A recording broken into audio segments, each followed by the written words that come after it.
co já natočím, když nikam neletíme? No.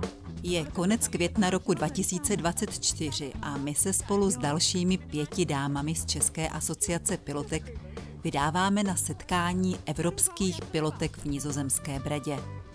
Původně jsme sice měli letět tímto krasavcem, dvoumotorovou Cessnou T303 imatrikulace OK Rec, kterou nám za tímto účelem sponzorsky zapůjčila společnost Airstream Jets Aero. Kvůli mizerné předpovědi počasí jsme nakonec zvolili pozemní dopravu a dobře jsme udělali. Nízká oblačnost nad Německem by nám nedovolila pokračovat dál a museli bychom divertovat na nejbližší vhodné letiště. A tam počkat, až se příroda umoudří. Díky pohodlnému multivanu, zapůjčenému stejným sponzorem, jsme se tak sice pomalu, ale jistě přibližovali k cíli. V Norimberku jsme ještě nabrali Wendy, která se k nám přidala po cestě ze Švýcarska, a po 12 hodinách jízdy jsme dorazili do cíle. Přivítalo nás opravdu studené a větrné počasí. Ovšem našli se odvážlivci, kteří neodolali a okoupali se v Severním moři. Hádám, voda s bídou 13 stupňů Celsia.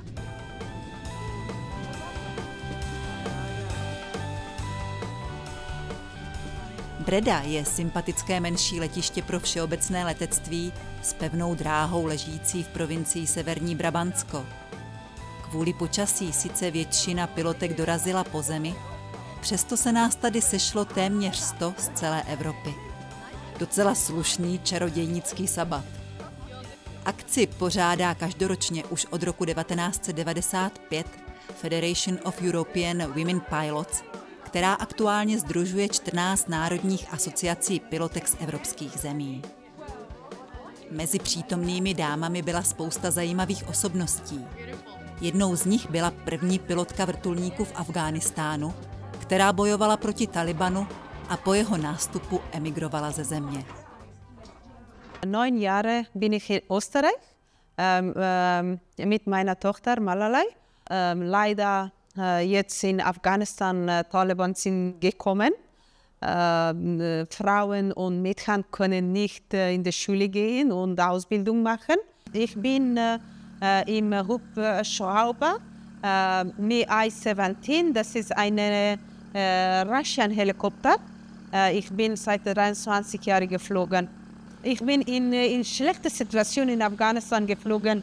Afghanistan ist ein traditionelles Land und dort kann man nicht leicht eine Arbeit wie eine Pilotenarbeit machen. Und besonders Frauen können nicht einfach fliegen. Deswegen ich hatte eine gute Erfahrungen von unserem Land. Ich in meinem Land als Pilotin möchte arbeiten. Natürlich viele Männer waren und Frauen ganz wenig waren. Zum Beispiel in einem Klasse 72 Leute in einem Klasse studiert und in dieser 72 Leute nur 2 Frauen. Und ich und meine Schwester Lailuma. Leider Lailuma ist nicht jetzt noch nicht mehr leben. Sie ist gestorben seit 18 Jahren. Und in dieser Zeit natürlich in Afghanistan Männer gefällt für Männer nicht Frauen als Piloten arbeiten und so. Aber muss man kämpfen, ja. Ich bin eine Kämpferin und ich habe so viele gekämpft und jetzt kann jetzt nicht, aber in der letzte Regierung konnten viele Frauen als Piloten kommen und Ausbildung machen und Piloten werden. Velkou inspirací nejen pro ženy je i první nizozemská pilotka stíhačky F-16. Well, I was just lucky. My father, he wanted to be a pilot. And he said to me when I was 19, why don't you be a pilot? I didn't know what I was going to do after school. So I tried pilot selection at 19 years old, and they said, no, no, no, you're never going to be a pilot. You cannot study anything. You're a little bit stupid, something like that. So I sat down for a couple of years, and I became a beauty physician, did the training, and I thought, well, I can study since I can get my diploma of beauty physician. And then I was at this open day, they call it, with the army in the Netherlands. And I thought, wow, they all have cool suits, and it's men and women in fighting clothes and fighting jobs and doing something for the honor of the Netherlands. And I thought, wow, I'm going to apply. So I filled in a little coupon in the TV guide. And a year later, I was selected to be a fighter pilot. A single propeller aircraft for testing, for also selection for the Air Force. Only 10 lessons, just up, down, turns. And then I went to America, to Texas. There was a fighter jet training, a European NATO fighter jet training. And there I flew the T-37. It's a twin-seater jet. Next to each other in full suit with a helmet on, everything. And then we went to the T-38, which was sitting right behind each other, the fighter. I came back to the Netherlands after 1.5 years, flew the NF5 Northrop fighter, which was comparable to the T-38. And then I went to the F-16. And I flew that for about 9 years. I was the only woman in the men club in the training, but I did my work as they had to do it. So, and we had a good comradeship and a lot of humor and a lot of partying, and it was fun. I always strive to be as good as I could get, because I knew I was a little bit of an example, so I had to be the best I could be. And so I was very determined to do it right. And I succeeded, and that was already in 91, so already 30 years ago, more than 30 years ago, when the Dutch Air Force, they said, we want women to fly operational jets and helicopters and be operational military people. So we were pretty much in front of everyone, so it was pretty new in the world to have women fly the F-16, but Netherlands was the first, so I was lucky. Zajímavý životní příběh má i předsedkyně britské a zároveň i Evropské asociace pilotek Sharon Nicholson. When I was younger, I was explaining earlier to someone that I wasn't allowed to join the air cadets in my country. My brothers joined, and I used to do everything that my brothers did. And now it's like, sorry, you can't join, you're a girl. That's changed, thank goodness. And even when I was at school, I would go to the Royal Air Force careers room and say, I want to be a pilot. No, sorry, you're a girl. I used to make lots of interesting conversation with them to say that I would change things. You know, I promised I wouldn't get married. I promised I wouldn't have children. I made lots of silly promises at the age of about 18. And I just ended up finding a flying school and learning. I think my driver was being told that I wasn't allowed to do it. And when I went for my first lesson, I literally fell in love. I didn't even have a car. My friend took me there. She sat in the back. It was a PA-28 140, and that's where I did my lessons. And as soon as I was allowed to, I went to the tail draggers. So I flew the little Condors, two-seat training aircraft. And we've got some beautiful old aeroplanes here. So we've got a Messerschmitt over there. I did manage to get a flight in a Messerschmitt coming back from an air show. I don't think I realised how lucky I was. We've got a Chipmunk over here. The first spinning exercise I ever did was in the Chipmunk. I can remember when I was still learning to fly, there was a tiger moth, and somebody said, oh, we're going to this little airfield, it's only 20 minutes. So I'm there in my T-shirt, and they said, yes, yes, you can come. Oh, it's freezing. It's a hot summer's day, and I get there and I think, can I have a car? So I've had a lot of lovely experiences. I did go on then to do my commercial license, and I flew corporate jets. I taught my son to fly.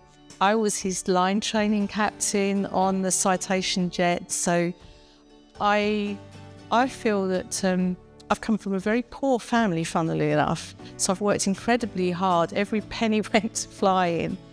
Some people say I squandered it. In my life, I feel that I'm rich with experience, not money. And I've loved every minute of it. I even went on to fly helicopters as well, which was one of the first things I wanted to do. So I got my helicopter license just for pleasure. The first time, I don't know if you've heard of Oshkosh in the States, yeah? I mean, everybody loves Oshkosh. I call that Mecca. If you don't go to Oshkosh, you're not a real pilot. You will not fulfill your religious ambition. So the first time I went to Oshkosh was in 1980, and I saw something called a Christen Eagle. There were 3 guys doing this wonderful display, beautiful little airplanes, and I was like, I need to fly one of those. I was obviously still quite young, and the first one came to the UK in 1980, I think, or 79, something like that. And I went to see it, and somebody let me sit in the back of it, and it was weird because I'm sitting in the back of this tail dragger, and the instruments are right down the front. And I didn't actually get my dream until 2008, and I said, I'm going to Oshkosh, I'm going to buy an Eagle. Na setkání však nechyběly ani sportovní pilotky. J'ai commencé à voler il y a environ 12 ans. Je vole en Suisse. Mon nom est Geneviève. Et j'ai fait ça pour le loisir, comme j'aime aussi beaucoup le ski. Comme femme pilote en Suisse, nous ne sommes pas beaucoup, comme partout. Seulement environ 5%, 5 à 8% des femmes. Je pense que nous avons les mêmes capacités que les hommes et le plaisir de partager et avec toutes et tous toujours identique.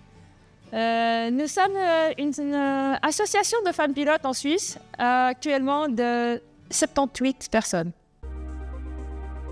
Mezi účastnicemi setkání byla i 82letá Bridget Gál, dosud aktivní rakouská sportovní pilotka. It was very, very fascinating, you know, because I was flying only commercial, but to Kenya. I was visiting my husband there, and I never sat on my place. I always wanted to be in the cockpit. And this pilot said to me, why don't you do your own flying? I said, come on, I'm too old, I can't do that. You are never too old for flying. So I started flying. It was 83. And 83, we started our Austrian Common Association. We were 3 women. I was 43. So I just had my license, you know, and I was flying. I'm still flying. I'm still flying. And I'm so happy when I'm in the air, you know. Like you feel you are on your own and nothing disturbs you. And I show it. And if people come to me and they say, wow, oh, you're still flying. How do you do that? And can we also fly? I said, yes, why not? So come with me. So we just make a flight, and this is fantastic. And some of them, they became pilots, you see. That's how we do. So I only flew Cessnas. Once I flew a Piper, but I didn't feel quite all right because I was used my Cessna. And I love my Cessna, and I think that's the last plane I'm flying is a Cessna. And you know, if I feel overstressed because I'm still working, then I just get into my plane and I fly. You know, everything falls down, and then I come back and I'm, you know, the old one myself. Ačkoliv žen v letectví přibývá, přesto se někdy setkají s předsudky. Basically, I started flying gliders at the age of 15. I started flying on Blanik. And then I switched to PPL at 17. I trained on DA-20, the Diamond aircraft. Then I was flying Cessna 172, Piper Arrow, Seneca for the multi-pilot course. I also did ultralight license, and I'm flying seaplanes. So this is my latest love. Yeah, I fell in love with seaplanes. It is actually quite different. I never landed on the sea. I just landed on the lake. I did my seaplane rating in Aero Club Como. It's different. It's a bit harder, I would say, but it's amazing. Now, yeah, I just finished type rating on SAP 340, and hopefully I will start flying in the following months. Commercially, but I do some panoramic flights now in between. We have this local airfield in Porto Roche. It's like small international airport, and we do a lot of panoramic flights nearby. Also to Croatia, Italy. And especially now when I'm doing the panoramic flights, I got multiple occasions, people asking me, oh, where's the pilot? Like, should we wait in the aircraft for the pilot? Did you do that before? Are you sure you have a license? So yeah, I heard many of such things, but mostly we just laugh and that's it. Cílem těchto setkání je sdílet zkušenosti a navazovat kontakty mezi pilotkami, což nám samozřejmě nečinilo žádný problém. Navíc byl připraven bohatý program, který odstartoval prohlídkou zdejšího leteckého muzea, ve kterém najdete několik opravdových leteckých skvostů. Většina z nich je letuschopných. Kromě několika kanadských výcvikových DHC jedniček z 50. let minulého století, cvičného Stearmana anebo Pipera z let 40. tady uvidíte i tohoto Tigermota, britský cvičný dvoumístný dvojplošník, ale hlavně německou stíhačku Messerschmitt B109G5 z roku 1943. Tato už měla mimo jiné i přetlakovou kabinu. Jedná se o renovovaný kus, který byl po havárii opraven pomocí originálních dílů.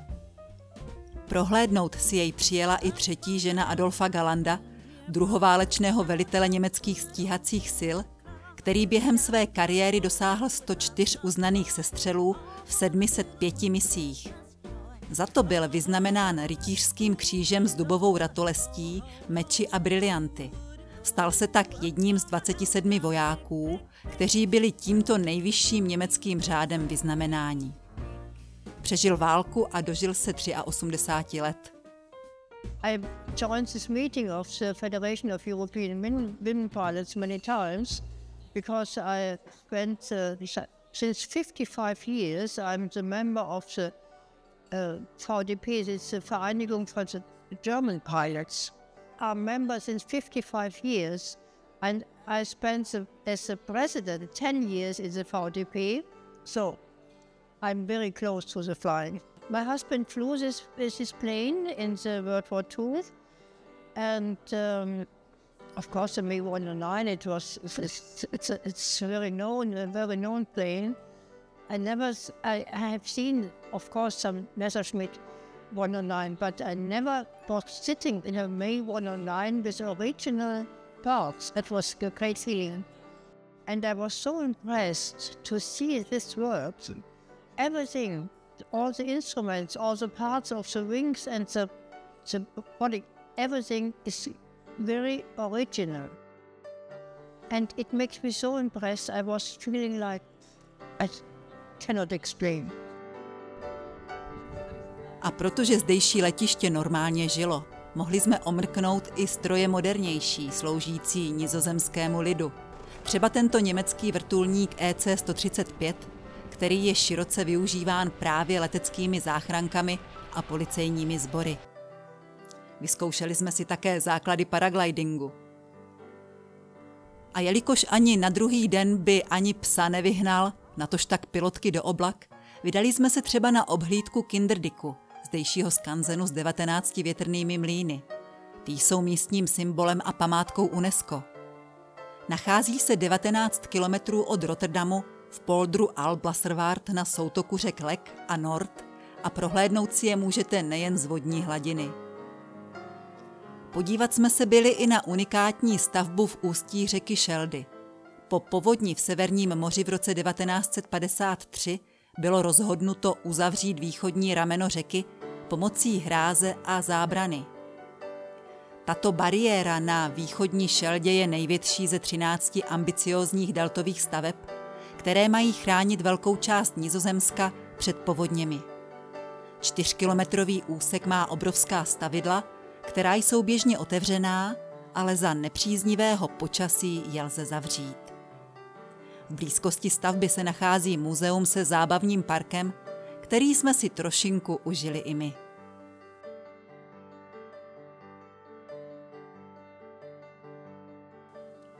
A i když nás mrzelo, že jsme si nemohli prohlédnout tuto zajímavou zemi z výšky, opakovali jsme si starou leteckou moudrost.